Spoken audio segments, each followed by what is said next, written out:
Une femme a ouvert un sac à main qu'elle avait acheté au marché aux puces et a vu un morceau de papier à l'intérieur. Qu'est ce que si esti ? Dit-elle en le sortant. Elle était loin de se douter que le message qui y était écrit l'amènerait à quelque chose d'inattendu. Regarde, Nick. Ce sac est comme neuf. Jane montra du doigt un chariot rempli de sacs dans le marché aux puces. Jane et Nick visitaient le marché aux puces une semaine avant leur deuxième anniversaire de mariage. Lors de leur dernière visite, ils ont acheté des manteaux de marque à une fraction de leur prix d'origine, et maintenant, Jane avait les yeux rivés sur un sac à main vintage. Oui, il a l'air bien. Mais tu as déjà tellement de sacs à main dans ton placard, dit Nick. Je n'ai rien de ce genre. Regarde la qualité de celui-ci. Jane glissa sa main sur le sac à main. Nick regarda sa femme et secoua la tête. Nous ne l'achèterons pas, Jane, dit-il. Debout à côté du chariot de sacs, Jane et Nick commencèrent à se disputer. Le propriétaire du chariot, grand et musclé, fixa Nick tandis que sa femme se tenait derrière lui. Quelques instants plus tard, Jane se mit à pleurer. D'accord, d'accord. Je suis désolé. Je t'achèterai le sac. Arrête de pleurer, s'il te plaît. Supplia Nick. Combien ça coûte ? Demanda Nick au commerçant. La femme du commerçant regarda Nick, mais ne dit rien. Une fois que le commerçant dévoila le prix, Nick sortit son portefeuille de sa poche et lui tendit l'argent. Cependant, alors qu'il se tenait près du chariot, Nick ressentit quelque chose d'inhabituel. Il sentit que la femme du commerçant voulait dire quelque chose, mais elle resta immobile et le regarda fixement. « Je peux vous aider ?» demanda Nick à la femme fragile. « Elle ne peut pas parler », répondit sévèrement le commerçant. « Elle est muette. Oh, d'accord, » dit Nick en souriant à l'homme. Avant de quitter le chariot, Nick remarqua que la femme du commerçant bougeait les lèvres pour dire quelque chose. Cependant, Nick quitta le chariot parce que Jane avait dit qu'elle voulait rentrer chez elle le plus vite possible. Une fois arrivé à la maison, Jane se rafraîchit et s'assit sur le lit pour ouvrir son nouveau bien. « Si est-il tellement beau ?» dit-elle en ouvrant la poche principale. Son sourire s'est soudain effacé lorsqu'elle a vu un morceau de papier à l'intérieur du sac. « Qu'est ce que si est-il » se demanda-t-elle en le tirant. Elle déplia le papier et lut ce qui y était écrit. « Aidez-moi. Le plus rapidement possible, » lut Jane. « Qu'est ce qu'il y a, chérie ?» demanda Nick, inquiet. Jane lui remit alors la note et lui dit qu'elle l'avait trouvée dans le sac. Les sourcils de Nick se froncèrent et ses yeux s'écarquillèrent après avoir lu le texte, car il pensait savoir qui avait dû l'écrire. Si y est-il la femme. Elle voulait dire quelque chose, dit Nick à Jane. Quelle femme ? demanda Jane. La femme du commerçant, dit Nick. Tu n'as pas remarqué qu'elle avait bougé les lèvres pour dire quelque chose avant qu'on parte ? Mais l'homme a dit qu'elle ne pouvait pas parler, Nick, dit Jane en haussant les épaules. Tu réfléchis trop. Non, Jane, Nick secoua la tête. Je sais que ce message vient d'elle. Elle a besoin de notre aide. Nick prit le sac à main et y glissa la note. Je retourne au marché aux puces pour aider cette femme. Je suis sûr qu'elle a des problèmes et qu'elle a besoin de nous, Jane, dit-il. D'accord, chérie, dit Jane en serrant son mari dans ses bras. Sois prudent. Nick retourna au marché aux puces et chercha le commerçant. Malheureusement, l'homme et sa femme n'étaient plus là. Lorsqu'il interrogera les autres commerçants sur le couple, il apprendra qu'ils sont rentrés chez eux. Dois-je leur parler de la note ? Se demanda Nick. Au lieu de révéler ce qu'il a trouvé dans le sac à main, Nick questionna les autres commerçants sur le couple. Tous les commerçants secouèrent la tête, mais Nick sentit qu'il lui cachait quelque chose. Il pensait qu'il avait peur de dire la vérité. Pouvez-vous me donner leur adresse ? J'ai trouvé quelque chose de précieux dans ce sac et je veux le leur rendre, mentit Nick. Parmi tous les vendeurs, un seul s'est présenté et a indiqué à Nick où vivaient l'homme et sa femme. Il s'appelle Brad, dit le commerçant à Nick. Merci. Nick sourit au commerçant et se rendit chez Brad. La nuit allait tomber lorsque Nick quitta le marché aux puces et il dut rouler pendant une demi-heure pour atteindre la maison de Brad.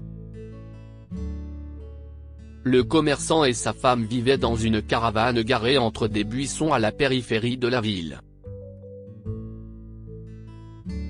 Arrivé à l'adresse, Nick gara sa voiture près de la caravane et éteignit les phares.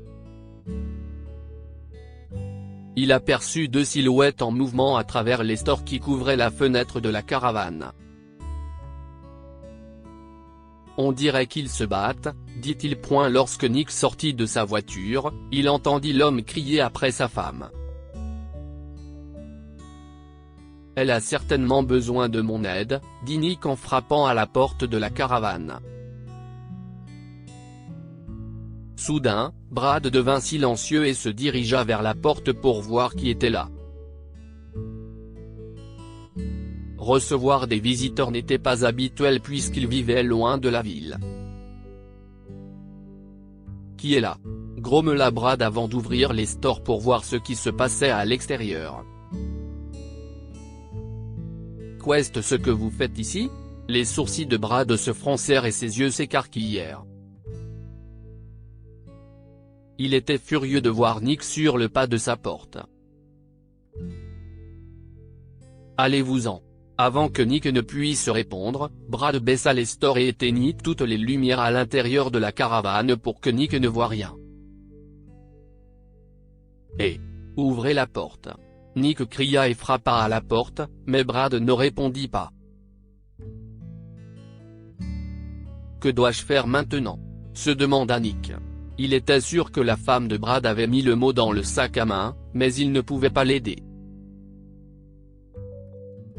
Il ne voulait pas partir sans avoir parlé à la jeune femme.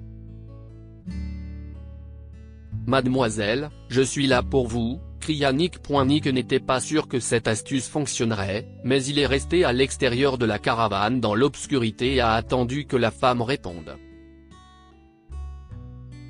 Il resta dehors pendant un quart d'heure, mais ni Brad ni sa femme ne firent quoi que ce soit. À l'intérieur de la caravane, le silence fut total. « Est-ce que tout va bien ? Pourquoi Brad ne dit-il ou ne fait-il rien ?» se demanda Nick. Il était déjà fatigué mais ne voulait pas partir sans avoir vu la femme. Il resta devant la caravane pendant encore 10 minutes, mais personne ne répondit. « Est-ce que je réfléchis trop ? Et si ce mot venait de quelqu'un d'autre ?» se demanda Nick. Après quelques minutes d'attente, Nick se retourna pour partir lorsqu'il aperçut une lumière vive. « Oui », dit Nick en se précipitant vers la porte de la caravane. Avant qu'il ne puisse frapper, il entendit Brad crier après sa femme et sentit quelque chose tomber sur le sol. « Ouvrez la porte, Brad !» Ouvrez la porte tout de suite, hurla Nick. Comme Brad ne répondait pas et continuait à crier après sa femme, Nick donna un coup de pied dans la porte et la poussa violemment. Il finit par pénétrer à l'intérieur. Brad le regarda fixement et cria « Comment osez-vous entrer dans ma maison sans ma permission? Sortez !» Nick vit la femme de Brad debout derrière lui et comprit ce qui se passait. La femme de Brad était victime de violences domestiques et elle avait besoin de quelqu'un pour l'aider. « Pourquoi regardez-vous ma femme? Qu'est-ce ce que vous voulez ?» grommela Brad en faisant quelques pas vers Nick. « Je suis juste venu ici parce que vous vouliez voir ma femme? Comment la connaissez-vous? Ce n'est pas du tout ça, Brad, dit Nick. Ne vous méprenez pas. Brad se tourna alors vers sa femme et la regarda fixement. Tu le connais? Effrayée, elle secoua la tête, craignant que son mari ne s'emporte à nouveau. Brad se tourna alors vers Nick et lui indiqua la porte. Sortez, hurla Brad. Je ne partirai pas tant que vous n'aurez pas laissé partir votre femme, répondit sévèrement Nick. Il croisa les bras sur sa poitrine pour montrer à Brad qu'il n'avait pas peur de lui. Oh, vraiment? Brad laissa échapper un rire diabolique. Vous voulez que je laisse ma femme partir avec vous, hein? Elle ne veut pas vivre avec vous, cria Nick. Alors maintenant, vous allez me dire ce que ma femme veut? Brad lança un regard furieux à Nick et se dirigea vers lui. Au moment où Brad était sur le point d'attaquer Nick, il entendit les sirènes des voitures de police s'approcher de sa caravane. « Vous avez appelé les flics ?» grogna Brad. « Vous allez payer pour ça. » Brad entra dans sa chambre et prit un sac. « Je vais m'enfuir avant qu'ils ne viennent ici, » dit-il avant de sortir en claquant la porte. Deux voitures de police sont arrivées avant que Brad ne puisse partir et l'ont immédiatement rattrapé. Après l'avoir fait monter dans le fourgon, les policiers remercièrent Nick de les avoir appelés. « J'ai trouvé ce mot dans le sac à main que ma femme a acheté dans le caddie de Brad, » leur a dit Nick. Quelques policiers sont entrés dans la caravane et ont assuré à la femme de Brad qu'elle était en sécurité. « Venez avec nous au poste de police. Vous devez porter plainte contre votre mari, lui ont-ils dit. » Nick accompagna la femme au poste de police, où elle déposa une plainte contre Brad. Si est là que Nick apprit qu'elle s'appelait Anna. Une fois la plainte déposée, Anna quitta le commissariat et envisagea de rentrer chez elle. « Et, Anna, pourquoi ne viendriez-vous pas chez moi? Je veux vous présenter ma femme, Jane, » lui dit Nick. Nick ramena Anna à la maison et appela sa femme. « Jane. Regarde qui est là pour te rencontrer. » dit-il en demandant à Anna de s'asseoir dans le salon. Lorsque Jane est arrivée, il la présenta à Anya. « Voici Anna. Tu te souviens que nous l'avons rencontrée plus tôt ce matin au marché aux puces? Elle a laissé ce mot pour nous, » expliqua Nick. Jane serra Anna dans ses bras et se sentit triste lorsque la femme muette pleura hystériquement en posant sa tête sur l'épaule de Jane. Jane lui dit « si est bon, Anna ?» dit Jane en lui caressant le dos et en essayant de la calmer. « Nous sommes là pour vous, Anna, » dit Nick. « Cet homme ne vous fera plus jamais de mal. La police lui donnera une leçon. » Quand Anna s'est arrêtée de pleurer, elle a bougé les lèvres pour dire quelque chose, mais n'a pas pu parler. « Dois-je vous apporter un stylo et une feuille de papier ? demanda Nick. Quand Anna acquiesça, il s'empressa d'aller chercher un stylo et de le lui donner avec une feuille de papier. Anna a ensuite écrit son histoire pour Jane et Nick. Elle leur a dit qu'elle n'était pas muette de naissance.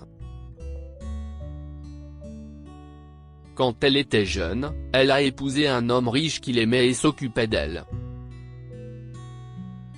Malheureusement, il est mort 5 ans plus tard. Anna a ensuite rencontré Brad et est tombée amoureuse de lui.